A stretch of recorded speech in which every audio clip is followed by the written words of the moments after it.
Alrighty, so we have some news of the day, and of course, this is when we start finding out about injuries, right? Now, to start off with, Julius Honka has requested a trade from the Dallas Stars.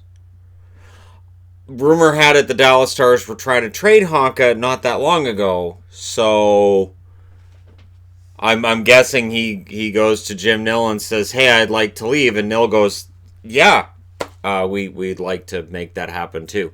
So it could be an awkward exchange because I get the feeling that Dallas has been perfectly willing to get rid of Honka, and I don't think there's been any takers. Honka was mostly a healthy scratch for the Dallas Stars last season, and has been a disappointing first round draft pick for the Dallas Stars overall. So for Honka, it's going to be a bit of a waiting game, is my thought. Okay, Corey Perry. He's out 2 weeks minimum. Basically, he has a small foot fracture, so he fractured his foot and tried to put a skate on, and nope, that's not going to work once it starts swelling. It's sort of like, when you hurt yourself, you hurt your foot, and you're like, okay, I can't take my shoe off because I'm not going to be able to get it back on, that kind of thing. So, Perry's out for 2 weeks before they're going to reevaluate him. If I had to hazard a guess, I'd say that takes it up to September 27th. So it becomes a little bit dodgy about whether or not he's going to be ready for the start of the season. One thing with Corey Perry, and I know everybody loved that signing when it happened, he can be a bit injury prone. This is kind of one of the reasons why he came cheap for the Dallas Stars. According to Elliot Friedman, he thinks that the Marner deal is getting some traction, and I've been seeing some of that from some reporters today, so I figured I'd throw that in, that we may be nearing an end. And the rumor is it'll either be a 3 or a 6 year, so what they're looking at is either 3. Now, if they sign him to 3, he remains a restricted free agent at the end of that third year. If they go with 6, he's a UFA at the end of that. So it's a matter of either, okay, we'll maintain control and we'll kick this can down the road 3 years, or, okay, here's a 6-year deal, and then if you want to test free agent waters after that, you can. So it's going to be interesting, and if it comes down to term, I do wonder, would Marner take that 3-year deal? The one thing is this, and the one rumor that's been out there, and again, it is a lot of it rumor, but when it comes from Sportsnet and TSN, I trust it more than from other sources. And it's that the big fear is that if he gets one of these contracts, like a lot of these RFAs have been getting, where the number keeps going up, you have to qualify them at the number at the end of that contract. If he signs a contract that's 3 years, $30 million, and you can go, well, the cap hit's only $10 million, but if that third year is worth $13, $12 million, they have to qualify him after that third year at $12 million a year. It's an expensive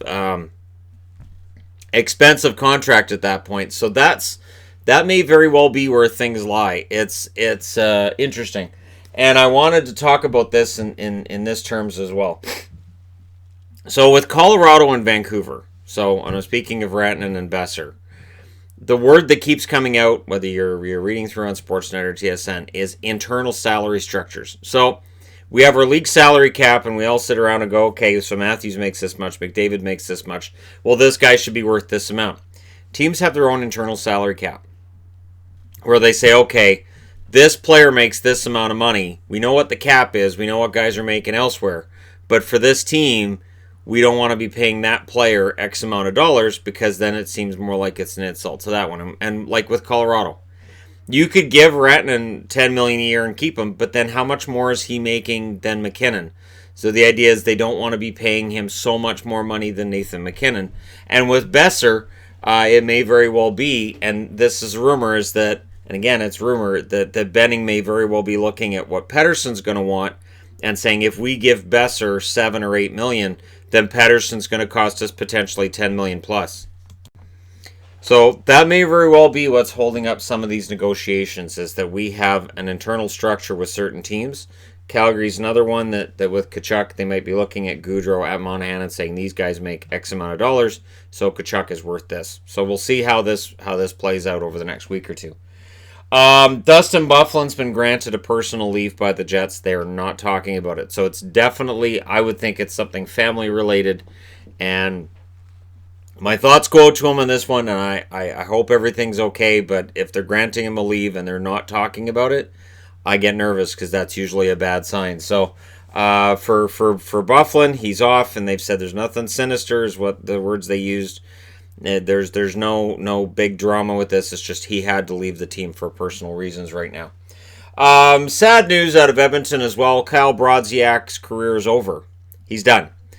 So the rumor last week was, well, he's going to miss this season. No, he's done. He has a degenerating disc in his back, and he knew. He knew that he was done, and that he'll be put on the LTIR for this season. This is the last year of his contract, and his career is finished. In the article, which was on, I believe, on TSN, he mentioned, and they were quoting from the Edmonton Journal, that he had always kind of been striving towards 1,000 games in his career and always hoped he'd get there. But he knew this summer with his back that it wasn't going to happen. So he retires with 917 games played, 129 goals, 167 assists, 296 points in his career. So good career for Brodziak. I don't know that I'll do a career of Kyle Brodziak video. He played for Edmonton, Minnesota, St. Louis. And I never heard a bad word about him as far as him being a good team guy. So it's too bad, and it explains why Shannon suddenly was getting signed by the Oilers. Shannon will just occupy the role that would have been taken by Brodziak. News out of camp, if you're a Montreal fan, this is kind of interesting. Domi and Drouin were paired together early last year, and then they were separated. There was a belief that they were trying too hard together, and so they split the two up. They're together in camp right now. They've paired the two of them together, and Victor Mate is with Weber. When pressed, the word is that that's going to be their top pairing on the defense this year, and so that's going to be interesting. And when Marc Bergevin was asked by Pierre LeBrun in an interview which trade he looks back on with most fond memories, it's acquiring Shea Weber. Not as much the getting rid of PK Subban side of it, but the acquiring of Shea Weber he believes was major for the team and was a really good thing for the team. So I'm glad that that's Bergevin's favorite. I said at the time, there's a video on the channel of it, that trade I thought wasn't as one-sided as it might have appeared on the surface. Everybody said Montreal got hosed. This is a terrible trade. And I said, nah, well, Weber's a pretty good defenseman in his own right. So I'm glad to see that he's healthy to start camp. That's important. If Weber can be healthy all year, that may very well be enough to get Montreal in the playoffs as well. They didn't miss by much, but there's some concern that some other players may have overachieved. Is the term I'm looking for? We'll see, right? But for Montreal fans, this is kind of a fun time right now. Pierre LeBrun also suggests that there may be an impasse with Brayden Point in Tampa. So yeah, we may very well see Mitch Marner get signed and Brayden Point sitting out. The word is that they're stalled on talks, and there may not be a lot of movement there. Restricted free agents, just free agents in general, it's always interesting because we'll hear this, and it may very well be that it's a hotly contested battle between an agent and a manager. And then all of a sudden, that'll thaw, where a player says, you know what, I'm just going to take that offer. Or maybe the player says, you know what, make this counter offer. Either way, it's going to be interesting to see what happens there. Because if Tampa doesn't have Brayden Point, that is going to have a negative effect on the team. We talk a lot about how they have all kinds of great depth, and everything in Tampa is coming up roses all the time. However, there's a limit to that. And if they miss Brayden Point, they're definitely missing a major part of that team. Some bad news as well for Chicago fans here. Kirby Dach is now in concussion protocol. So the injury coming out of that Prospects game against Minnesota, which was believed to be a shoulder injury initially, now he's in concussion protocol. So we never know with concussion protocol how long that's going to last. Does it last a week? Does it last a month? Is it going to be 2 months? With Dach, they're going to be extra careful. The Chicago Blackhawks believe that this kid is part of a bright future up front for this team, along with guys like DeBrincat and Strome. So I don't see any need to rush him back. I don't see any need to take any steps that could perhaps cause him trouble later. So Chicago, We'll be missing him at the start of camp. Of course, they all hit the ice today. Odds are there will probably be another news of the day type video again later on today. Because again, we keep seeing injury issues. And yeah, this is when we find out what guys have been doing over the summer and what's been going on. So there you go. Let me know your thoughts in the comment section below as always. Don't forget to hit like and subscribe if you're browsing your way through. You just happened upon this video. And like I said, there'll likely be more news as the day rolls along. Maybe we'll see a Marner deal. I'm mildly optimistic now that with the way that everything has turned today, Marner could very well be signed.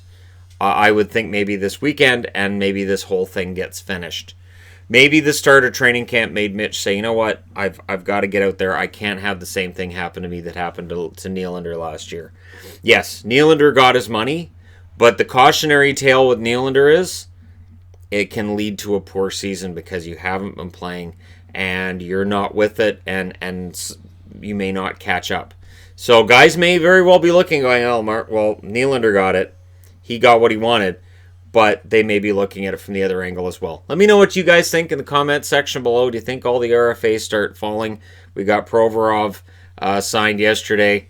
Are we on our way now to getting all of them signed and it all goes away? What do you think? Hit like and subscribe. I'll talk to you again soon.